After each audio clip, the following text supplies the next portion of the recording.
Sejam muito bem-vindos, esse é o terceiro episódio do Destravando a Coluna. Eu sou o Guilherme Costa, ortopedista e cirurgião de coluna, e nesse canal o meu objetivo é responder às suas dúvidas sobre os problemas na coluna para destravar todas as suas dúvidas. Lembrando que as perguntas podem ser enviadas por áudio ou texto para o WhatsApp, o DDD número 11 949388470 ou pelo Instagram, @drguilherme_costa, enviando as perguntas em áudio ou texto, gravando de lugares silenciosos, informando seu nome e o local de onde está falando. Vamos para a primeira pergunta do terceiro episódio. Olá, doutor. Meu nome é Fernando e eu moro na Moca. E o meu filho tem escoliose e faz tratamento com colete.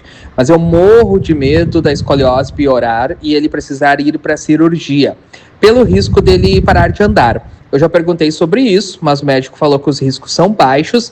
Mesmo assim, como pai, eu fico com muito receio.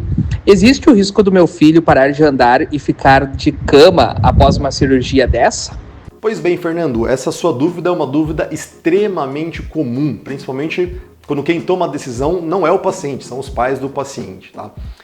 De forma geral, hoje, cirurgias para correção de escoliose são cirurgias com envolvimento de uma grande tecnologia. Então, todas as cirurgias para essa correção de deformidade, a gente usa o que nós chamamos de monitorização neurofisiológica, o potencial evocado, o que nada mais é do que a monitorização da função dos nervos em tempo real durante a cirurgia, com o objetivo de acompanhar a função dos nervos em todas as etapas da correção cirúrgica de um paciente que tem escoliose, tá?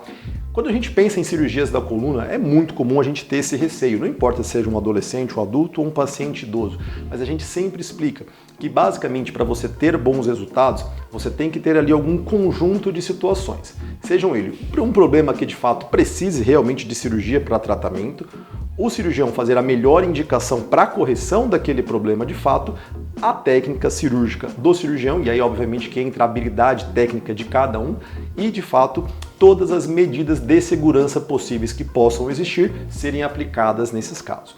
Quando a gente pensa em cirurgias para correção de escoliose, as complicações mais comuns, elas envolvem dor no pós-operatório, pensando principalmente no tamanho do corte cirúrgico, sangramento, então são cirurgias que de fato muitas vezes precisam tomar sangue, transfusão de sangue durante a cirurgia ou durante a internação ali até a alta hospitalar. Essas são as partes mais comuns. Infecção, de forma geral, não tem um risco tão alto, mas a gente sempre mantém um tratamento com antibiótico para reduzir esses riscos de infecções no intraoperatório e ali no período pós-operatório também dentro do hospital. São situações que ajudam a mitigar, reduzir esses riscos. Quando a gente pensa especificamente na parte de lesão neurológica, são situações extremamente raras, porque basicamente o objetivo da nossa cirurgia não é mexer na medula, nos nervos, mas sim na estrutura que está ao redor, que é a parte da estrutura óssea da coluna por si só. Obviamente que toda essa cirurgia a gente vai usar sempre o conjunto de raio-x para avaliar a passagem dos parafusos. Hoje, inclusive, existe um dispositivo chamado de O-arm, que é uma tomografia intraoperatória para avaliar ainda melhor a posição do parafuso e a parte da monitorização da função dos nervos. Então, de forma geral, quando a gente pensa nesses riscos, eles são riscos extremamente baixos. A gente sempre fala que são riscos teóricos, que realmente podem existir na cirurgia, só que basicamente se você tem um bom cirurgião, com uma boa habilidade e com todas essas medidas de segurança, esse risco de parar de andar, a gente pode falar que ele é praticamente inexistente. Só que obviamente por se tratar de coluna, a gente nunca vai falar que esse risco não pode existir. Só que com todas essas medidas de segurança, é uma coisa extremamente rara de acontecer, tá? De forma geral, posso falar por mim, durante toda a minha formação de especialização, acompanhando meus chefes e hoje na minha prática clínica, eu realmente nunca vi nada desse tipo acontecer. Imagino que com as medidas de segurança que hoje existam, que é coisa de 20, 30 anos não existiam, essas situações, realmente essas ocorrências, sejam algo extremamente mais raros de acontecer. Tá bom, Fernando? Espero ter aí esclarecido e ajudado aí vocês nessa tomada de decisão. Vamos para a próxima pergunta. Doutor, tive uma crise de dor no ciático. Fui ao pronto-socorro, tomei remédio na veia e fizeram uma chapa. O médico disse que estava tudo normal, mas continuo com muita dor. Será que eu não tenho hérnia de disco? Pela chapa daria para saber? José Antônio de São Paulo. José, Raio-X, que é o exame mais solicitado em pronto-socorro, principalmente nessa parte ortopédica, tá? Normalmente o raio-X ele é feito para a gente descartar situações de urgência, como fraturas, principalmente em situações de trauma, mas muitas vezes o médico acaba solicitando isso mesmo quando a suspeita clínica maior é de uma dor lombar. Quando você vai no pronto-socorro, o objetivo do plantonista que está lá trabalhando é buscar aliviar suas dores para que você realmente tenha um dia mais tranquilo, mas não é o local adequado para fazer uma investigação, um acompanhamento, um segmento desse caso. Então, normalmente, esse tipo de situação, você acaba sendo direcionado para um segmento após essa avaliação, com um especialista para manter o acompanhamento. Voltando à sua dúvida específica sobre a parte do raio-X, também comumente chamado de chapa. Pelo raio-X, a gente só consegue avaliar estruturas ósseas. O disco, que ocupa o espaço entre as vértebras, ele não é visto no raio-X. Você consegue avaliar o espaço do disco, mas visualizar o disco de fato você não consegue, assim como a gente não consegue visualizar o nervo. Os nervos também são estruturas moles, então pelo raio-X não é possível visualizar essas estruturas.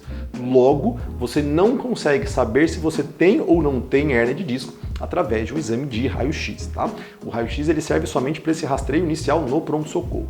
Se você quer realmente saber se você tem ali uma suspeita de hérnia de disco ou alguma outra alteração mais importante da coluna, o fundamental para complementar a investigação é uma ressonância magnética. E ressonâncias magnéticas, de forma geral, elas não são realizadas em pronto-socorro. São exames realizados de forma ambulatorial, agendadas ou em pacientes internados. Então, basicamente, se você vai ao pronto-socorro, você tem que pensar que você está com o objetivo de alívio mais imediato da dor. Se você quer complementar a investigação, é fundamental agendar uma consulta para que aí sim você consiga ter todas as suas dúvidas sanadas, ok? Vamos para a terceira e última pergunta do dia de hoje. Oi, doutor Guilherme, eu sou a Beatriz de Higienópolis e eu queria saber o melhor remédio para dor nas costas. Eu tenho dor quase todo dia e já usei um monte de remédio, mas nada melhora. Pode me ajudar? Beatriz, essa pergunta sobre as medicações é uma pergunta um pouco genérica, tá? Então eu vou dar uma visão um pouco mais ampla sobre as utilizações de medicações, tá? Normalmente, a gente tem ali algumas situações que podem provocar dor e aí você vai tentar ajustar as medicações de acordo com a queixa mais específica dos pacientes. Hoje, de forma geral, na gama de medicações, nós temos medicações analgésicas, que são medicações com foco na parte da dor, muitas vezes também atuando para controle de febre. Então, muitas pessoas associam uma medicação a uma dor para ter dor de cabeça, uma dor na parte da lombar ou episódio de febre, mas analgésicos, de forma geral, atuam de forma sistêmica, não vai ser uma situação específica. Então, é uma das boas indicações. Nós temos as medicações anti-inflamatórias, que são medicações também que ajudam no controle da dor, com o efeito colateral de que muitas dessas medicações elas podem ali causar interferência na parte do rim, no estômago. Então são situações que de fato precisam ter um acompanhamento um pouco mais próximo do médico que está indicando para avaliar os riscos, benefícios dessas medicações. Outras medicações que nós temos, medicações relaxantes musculares, muitas vezes elas estão de fato específicas para dores musculares de geral, e aí não vale ser uma dor só da parte da lombar ou uma dor na parte da cervical, no trapézio, uma dor na coxa, qualquer tipo de dor muscular, a medicação ela tem efetividade. Nós temos também hoje medicações opioides, que são analgésicos mais potentes. Um dos mais clássicos aí que nós temos aí é a parte das medicações de tramadol, tramal ou todos dessa família, que são medicações opioides, que acabam eventualmente tendo um risco um pouco maior de dependência, porque são medicações realmente mais potentes e também com uma parte de efeitos colaterais mais intensos. Além dessas medicações, nós temos outras classes de medicação que ajudam nessa parte do controle das dores, que aí já são medicações a um uso um pouco mais alternativos, que aí vai depender realmente muito do caso ao caso. Nós temos medicações que nós chamamos de gabapentinoides, que são medicações que a gente atua na parte da dor neuropática. Nós usamos também medicações de antidepressivos, que muitas vezes têm um efeito no combate da dor por também atuarem nessas vias da transmissão da dor. Medicações que nós temos efeitos mais naturais, como anti-inflamatórios naturais, também podem ser boas opções e a gente tem de fato aí uma gama enorme de medicações e quando a gente parte para o nome comercial, aumenta ainda mais essa lista de opções. É difícil a gente dizer de fato qual é o melhor medicamento. Vai depender bastante de qual é a sua queixa, qual a característica da dor, para que o médico de fato consiga aí decidir quais seriam as melhores opções aí para o seu caso, tá certo? Espero ter ajudado aí nesse esclarecimento, tá bom, Beatriz? Essas foram as perguntas de hoje. Se vocês tiverem novas dúvidas, envie para os contatos que eu deixei no início do vídeo. Se você gostou dos vídeos dessas explicações, curta e compartilha. Se você acha interessante, se inscreva no canal para receber as notificações dos próximos episódios. Até mais!